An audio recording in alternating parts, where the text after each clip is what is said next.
Hi friends, welcome to Nandu vlogs. வாங்க இன்றைக்கி வந்து ஈவினிங் ரொட்டீன் என்னங்கிறது பார்க்கலாம். இன்றைக்கி வந்து சனிக்கிழமைங்க. சனிக்கிழமை அதுமா சாயந்தரம் ஆயிடுச்சு. சனி சாஞ்சா போச்சுன்னு சொல்லுவாங்க. அதுபோல் சரி சனி சாஞ்சிருச்சுல, நமக்கு இனி என்ன கணக்கு அப்படின்ட்டு சரி வீட்டில் கொஞ்சம் கருவாடு இருந்ததுங்களா, சரி கருவாடு ரெசிபி பண்ணலாம் அப்படின்னு சொல்லிட்டு கருவாட்டு குழம்பா பண்ணிக்கலாம் அப்படின்னு சொல்லி ஆட்டி காய்ச்சிக்கலாம் அப்படின்ட்டு சின்ன வெங்காயம் கொஞ்சம் உளிச்சுக்கிட்டேன். சின்ன வெங்காயம், பூண்டு, தக்காளி வந்து ஒரு 4 தக்காளி போல் சேர்த்துக்கிட்டேன். இது வந்து உரித்த கருவாடுங்க. இந்த கருவாடு வந்து நல்லா சுடுதண்ணி வச்சு அதில் வந்து முக்கி வச்சுக்கணும். நல்லா ஊற வைக்கணும். சுடுதண்ணிலேயே கொஞ்சம் நேரம் ஊறுனா அதுக்குள்ளார இருக்கிற முள்ளெல்லாம் நம்ம எடுத்துடலாம். அழுக்கெல்லாம் க்ளீனாக வந்துடும். அதுக்காக தான் நம்ம வந்து சுடுதண்ணிக்குள்ளார வந்து ஊற வைக்கிறோம். சரிங்களா? இந்த மாதிரி நீங்களும் வாங்கி ஊற வச்சுக்கோங்க செய்யும்போது. அதுக்கப்புறம் இந்த சைடில் வந்து இதை வதக்கிட்டுருக்கிறேன். இது கூட கொஞ்சம் தேங்காய் சில்லு வந்து ஆட் பண்ணிக்கிட்டேன். ஆட் பண்ணிவிட்டு இதுக்கு வந்து கறி மசாலா தான் போட போகிறேன். பொடி ஐட்டம்ஸ் வந்து கறி மசாலா தான் போட போகிறேன். இதை வதக்கிட்டு ரொம்ப டேஸ்ட்டாகவே இருக்குங்க. 2 நாளைக்கு கூட இருக்கும். நல்லா டேஸ்ட்டாக இருக்கும் இந்த மாதிரி செஞ்சால். இதுக்கு வந்து களி இருந்து களி செஞ்சு சாப்பிட்டாலும் ரொம்ப நல்லாயிருக்கும். இந்த குழம்புக்கு சாப்பாட்டுக்கும் நல்லாயிருக்கும். களி இருந்தால் ராகி களியெல்லாம் செய்வோம் இல்லைங்களா, அந்த மாதிரி களிக்கு வந்து வச்சு சாப்பிட்டாலும் ரொம்ப டேஸ்ட்டாகவே இருக்கும். அப்புறம் வதங்கினதுக்கப்புறம் கொஞ்சமாக மஞ்சள் தூளும் கறி மசாலா வரமிளகாத்தூள் கொஞ்சம் சேர்த்திக்கிட்டேன். இதை வதக்கி வச்சுட்டு ஆறுனதுக்கப்புறம் அரைச்சிக்கலாம் அப்படின்ட்டு வதக்கி வச்சிட்டேங்க. ஒரு சைடில் வந்து நம்ம அந்த ஊற வச்சோம் இல்லைங்களா, அதை க்ளீன் பண்ணிக்கலாம் அப்படின்னு சொல்லிட்டு அதை ரெடி பண்ணலான்ட்டு இருந்தேன். அதுக்குள்ளே வந்து இதை பெரட்டி ஆற போட்டுடலாம் அப்படின்னு சொல்லிட்டு இதை வந்து பெரட்டி வச்சிட்ருக்குறேங்க. அது வந்து நம்ம க்ளீன் பண்ணுறப்ப சென்ட்ரலில் முள்ளெல்லாம் இருக்கும் இல்லைங்களா கருவாட்டில், அதெல்லாம் வந்து க்ளீனாக வந்துடும். குழந்தைங்களாம் இருக்கிற வீட்டில் அப்படி இப்படி கடிச்சு சாப்பிட முடியாது இல்லைங்களா, அதுக்காக தான் அந்த முள்ளெல்லாம் எடுத்துடுறது.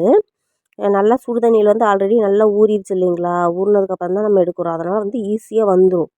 ஆனால் இது ஊறலினா இந்த கருவாடு வந்து பிக்க கூட முடியாது, அந்த அளவுக்கு டைட்டாக இருக்கும்.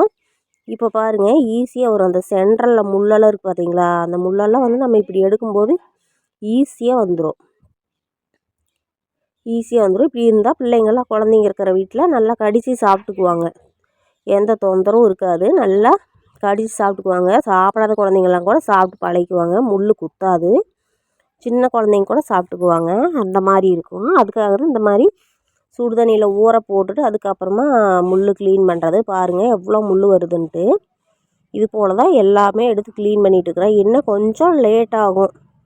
நம்ம சமையல் பண்ணுறதுக்கு வந்து கொஞ்சம் லேட் ஆகும். இருந்தாலும் பரவாயில்ல, நம்ம ஈவினிங் டைம் தானே சமைக்கிறோம், அதனால் வந்து மெதுவாகவே நம்ம செய்யலாம் அப்படின்ட்டு இதெல்லாம் எடுத்துகிட்டு தான் நம்ம வந்து அரைச்ச குழம்பா பண்ண போகிறோம்.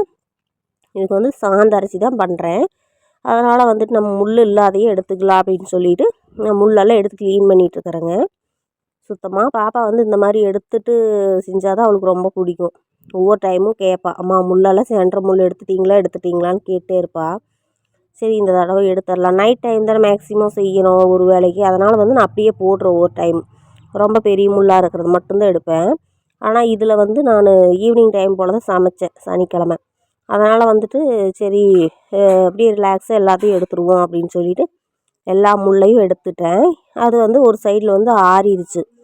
நம்ம அந்த சாந்தெல்லாம் அரைச்சிக்கலாம் அப்படின்னு சொல்லிவிட்டு அதையும் அரைச்சிட்டேன். இதுக்கப்புறம் தாளிப்பு கொடுத்துக்கலாம் அப்படின்னு சொல்லிவிட்டு ஒரு பாத்திரம் வச்சு தாளிப்பு கொடுத்துட்ருக்குறேன். சரி தாளிப்பு கொடுத்துட்டு பிள்ளைங்கள்லாம் விளையாண்டுருக்காங்க. இது வந்து ஈவினிங் போல் தான். சரி சாயந்தரமாக நல்லா இருந்துச்சு கிளைமேட்டு. அதுக்காக சரி நம்ம இங்கே குழம்பு வந்து செஞ்சுட்டு நம்மளும் போய் பிள்ளைங்க என்ன விளையாடுறாங்கன்னு பார்க்கலாம், வேடிக்கை பார்க்கலாம் அப்படின்ட்டு இங்கே சமைச்சிட்ருக்கிறேன் நான். இந்த சமையல் வேலை முடிஞ்சதும் அங்கே போகலாம், வெளியில் வந்து விளையாண்டுருக்காங்க. சரி இங்கே முடிச்சுட்டு அப்புறம் அங்கே போய் பார்க்கலாம், வேடிக்கை பார்க்கலாம், வேறு வேலை எதுவும் இல்லை, சரி வேடிக்கை பார்க்கலாம் அப்படின்னு சொல்லிட்டு தான் நான் நேரத்துலேயே சமைச்சிட்டேங்க. ஒரு 5 5:30 போலவே சமையல் வேலை முடிஞ்சது சனிக்கிழமை. எண்ணெய் ஊற்றி கடுகு போட்டு பொரிஞ்சதும் கருவேப்பந்தலையெல்லாம் இல்லைங்க, அதனால் வந்துட்டு சரி அப்படியே டேரெக்டாக வந்து கருவாடு ஆட் பண்ணிட்டேன். கருவாடுக்கு தேவையான உப்பு மட்டும் ஆட் பண்ணிக்கிட்டேன். இந்த உப்பு ஒட்டணும் இல்லைங்களா கருவாட்டில், அதுக்காக வந்து நம்ம கொஞ்சம் எண்ணெயிலேயே நல்லா சுருளை வதக்கி விட போகிறோம். நல்லா வதங்கினதுக்கப்புறமா நம்ம அந்த சாந்தை ஊற்றி கொதிக்க வைக்க வேண்டியதான். அந்த சாந்துக்கு தேவையான உப்பு மட்டும் போட்டுற வேண்டியதாங்க. ரொம்ப தண்ணி படவும் இல்லாமல் ரொம்ப கெட்டியாகவும் இல்லாமல் செஞ்சால் நல்லாயிருக்கும். இது களியெல்லாம் இருந்தால் வைங்களேன் ரொம்ப சூப்பராக டேஸ்ட்டாக இருக்கும். ஆனால் நான் அந்த அன்னைக்கு களி செய்யலை. நான் சரி சாப்பாடே வச்சுக்கலாம் அப்படின்னு சாப்பாடே வச்சுட்டேன். பாருங்கள், அதுக்கு தேவையான தண்ணியும் ஊற்றியாச்சு. அதுக்கப்புறம் இதுக்கு தேவையான உப்பு மட்டும் போட்டுக்கிறேன். அவ்வளோதான். இது வந்து நல்லா கொதிச்சா வேலை முடிஞ்சது. ஒரு சைடில் வந்து சாப்பாடு வச்சுட்டேன். களியெல்லாம் செய்ய அளவுக்கு செய்யணும்னு தோணலை. ஆனால் செஞ்சுருக்கலாம், செய்யலை. சரி அப்படின்ட்டு அப்படியே வெளியில் வந்தேன். கிச்சன் ஒர்க் முடிஞ்சது. அதுக்கப்புறம் வந்துட்டு வெளியில் வரேன். கோழியெல்லாம் பாருங்கள் அங்கங்கே ஓடிட்டு இருந்தது. சரி நான் அது கொஞ்சம் அரிசி போட்டேன். அது சாப்பிட்டுட்டு இருந்தது. சரி பிள்ளைங்க வெளியில் விளையாடுறாங்க அப்படின்ட்டு வேடிக்கை பார்க்கலாம் அப்படின்னு சொல்லிட்டு நானும் வெளியில் வந்துட்டேன். கிரிக்கெட் விளையாண்டுருந்தாங்க பசங்க. சரி பார்க்கலாம் அப்படின்ட்டு நான் உட்காந்துக்கிட்டேன்.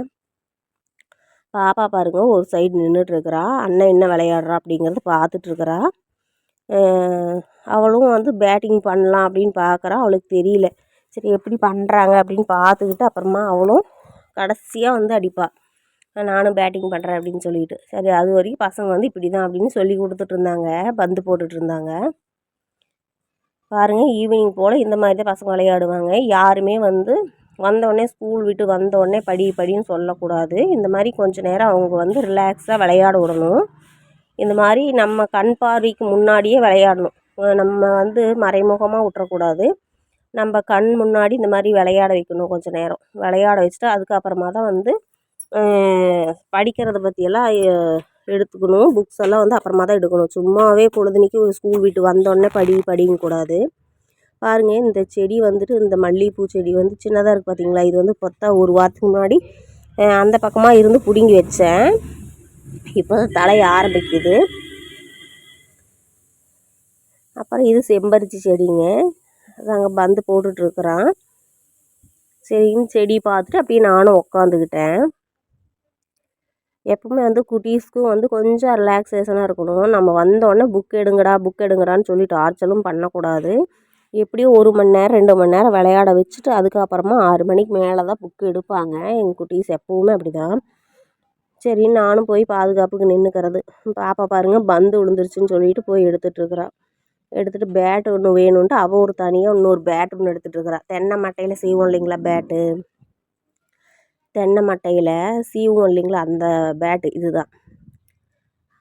இந்த பேட்டில் தான் வந்துட்டு பந்து போட்டுட்டு விளையாடுவாங்க அப்பப்போ. அப்புறம் அவளும் ஒன்று எடுத்துக்கிட்டா. சரி நான் இதை வச்சு எனக்கு வந்து அந்த பிளாஸ்டிக்கில் அடிக்க தெரியாதுன்னு சொல்லிட்டு அவள் தென்னை மட்டையிலேயே நான் அடிக்கிறேம்மா அப்படின்னு சொல்லிட்டு அடிக்கிறா.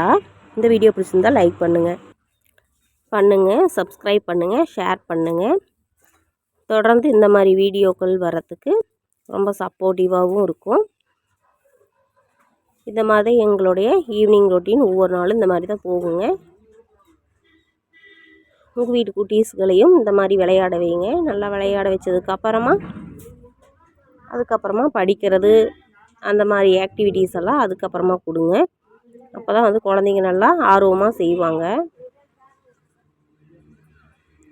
சரி ஓகே ஃப்ரெண்ட்ஸ், இந்த வீடியோ பிடிச்சிருந்தா லைக் அண்ட் சப்ஸ்கிரைப் பண்ணுங்கள். பாய்.